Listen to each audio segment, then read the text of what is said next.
Welcome back to Thai Democracy. Previously, we were just discussing some points from the letter that Mr. Titipun has sent to Mr. Barack Obama, the President of the United States.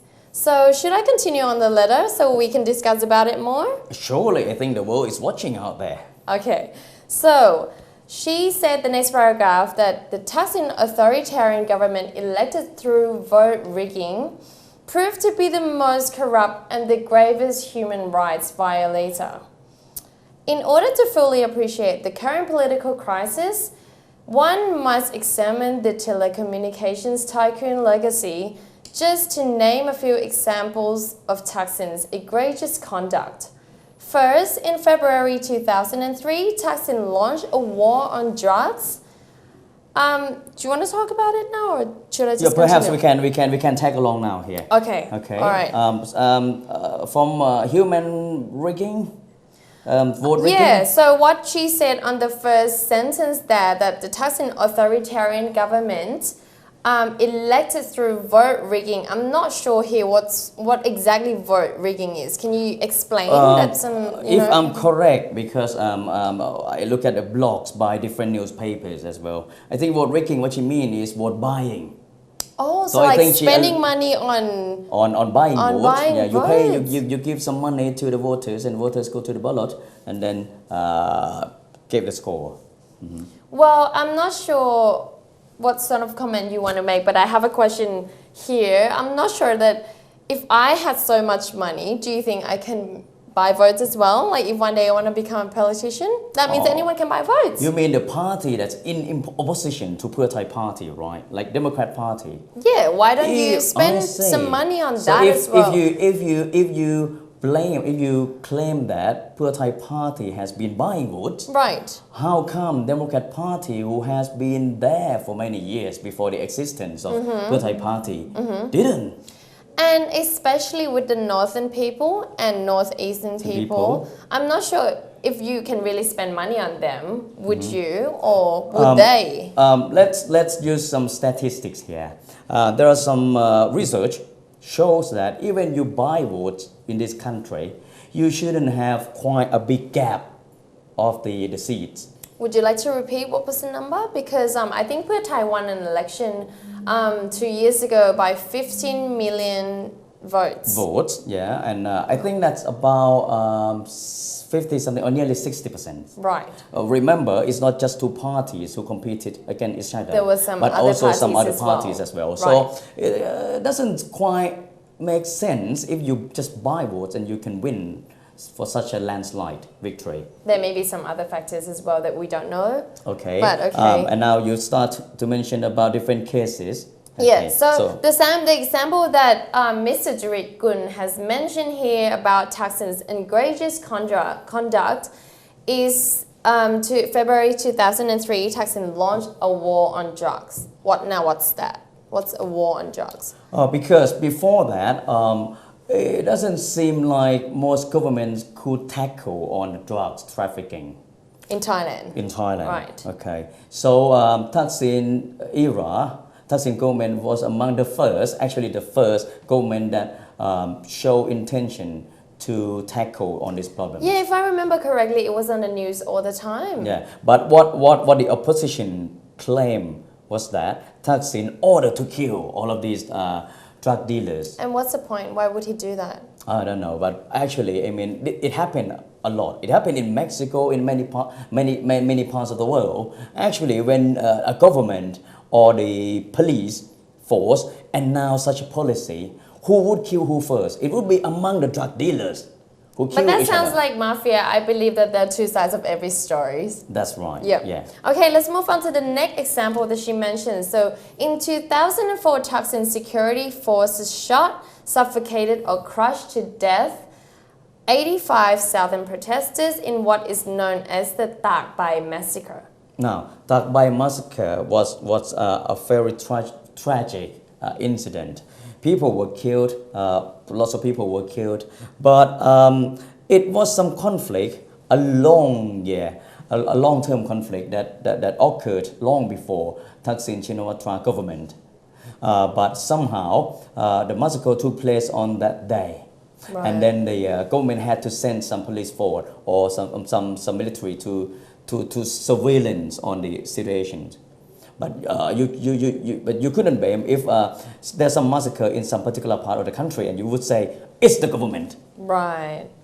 Okay. Let's move on. The third example she gave us was that Thaksin aided his wife to purchase government land at a reduced rate of 1/3 in violation of the law prohibiting political leaders from engaging in business dealings with the government. Thaksin was sentenced to 2 years but fled the country and never served his sentence. Okay. On the record, now what happened was Thaksin Shinawatra gave a copy of his ID, okay, which is required by law. I mean, if you're not single and you like to do a business, you need to declare. Okay? So right, like let's say if I was committed and if I want to do something, Yes, and you married. yeah, I would have to have all the paperwork of my husband with me Yes. in any transaction or any deals. That's required by law. Okay. Okay, but so that's a different thing from bargaining the land. Right. So the fact that Mrs. Pochaman Shinawatra purchased the land at a lower price couldn't be proof that it was because the Prime Minister ordered you to give some discount. Right. Okay, and the fact that here that Mr. Titipun stated that Thaksin was sentenced to 2 years but fled the country and never served his sentence. You got to understand that the court was formed by the military who did the coup d'etat. When he was away. That's right. So the court wasn't quite legitimate in the eyes of law. That's why he had to be absent on that day. Right. That's a good point. The next one she mentioned was that Thaksin approved our 127 million US dollars low interest government loan to Myanmar's military-run government to purchase satellite services from his telecommunications business. Now, is that true? I've never heard of that one. Well, by law, before you enter the political arena or before you became the MPs, you need to declare all your bank statements and all your properties or your assets. Yep, right. Now, even you had a business before, you need to be clear from the business. So you need to take your name out from all companies. Yes, but the law doesn't state that. Although you've got the business, you're gonna have to shut it down if you like to be an MP. Okay, Yeah, so you don't have to close the business, but you have to Leave it to somebody else. leave your name out. Give your name out, and That makes sense. somebody else, I mean, can run the business because the business is not run or managed by just one person. Yeah. Right. So the fact that and for any country who would like to purchase or commission on any services from company, that's a freedom of choices. Yeah, and the company, the satellite company, there are many satellite companies are available from Thailand, which is a good neighboring country to Myanmar. So it's a freedom of choice to Myanmar to choose any particular providers. Exactly. But it's just coincident that It happened to be his telecommunications his business. former business. Right. Okay.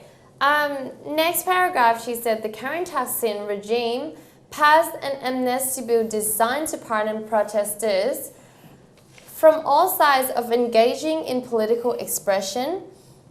At 4:25 in the morning on a Friday night, the Thaksin-controlled parliament revised and passed the third version of the bill that would pardon all politicians over change or convicted of corruption since the coup. The revised bill also provided for the return assets seized. To state the obvious, this law was passed solely to pave the way of Thaksin's return as a free man with all his wealth restored. Of course, there are a number of points here. There are quite a number of points here, but I think this is the very interesting one because everybody actually came out for the protests because of this point. I think that's how it started. Came out of some misunderstanding about the amnesty bill. Exactly, that's why. First, I like to address this first. She mentioned about propose this amnesty bill at 4:25 a.m. Now, this is not just unprecedented because spending a long hours on proposing and vote on the proposals was done before on Democrat government. And as far as I know, there were so many bills that end probably like 7 o'clock in the morning or something like that. As well. So 25 past 4 on a Friday night, that's normal to me because, you know, it's live on TV and anybody can watch it. So this is not the first time that the bill was proposed at that time of the night. Just to be fair for Democrat Party and Potae Party, the fact that Democrat Party spent long hours on considering the bills, or Potae spent long hours on considering the bills, cannot be used as a ground to say that they like to corrupt.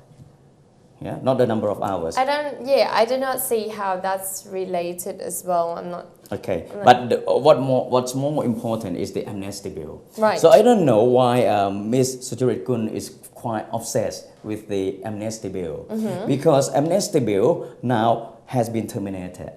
Straight away. I think it's probably like after a few days when people came out, or a week Yes, at the most. And Prime Minister Yingluck and the MPs already gave some verbal agreement, some agreement, and signed it on television. And she actually said that she would never bring it back up again. I'm not sure if that was a mistake of the government or anything, but you know, she responded to that quite quickly that, you know, she would not bring it back again, and it was turned down. Yes. But then it's been months and protesters are still out there. Yeah, some of them are still out there, and some of them are still saying that we come out because the amnesty bill. And we're afraid that the next government would bring the amnesty bill back. Right. That's quite a long shot for speculation. That's a big concern, but I can't see that is coming in the near future. Yes. Because it's quite sensitive now. Everybody knows that it is a sensitive issue. So whoever becomes the next government would not dare to bring this back up, don't you think? You wouldn't like to call up all these protesters again. Right. Okay, well, let's now have a break and then we'll come back and talk more about the Ms. Sucharit-kun letter to President Barack Obama. Yeah, and how she ended the letter.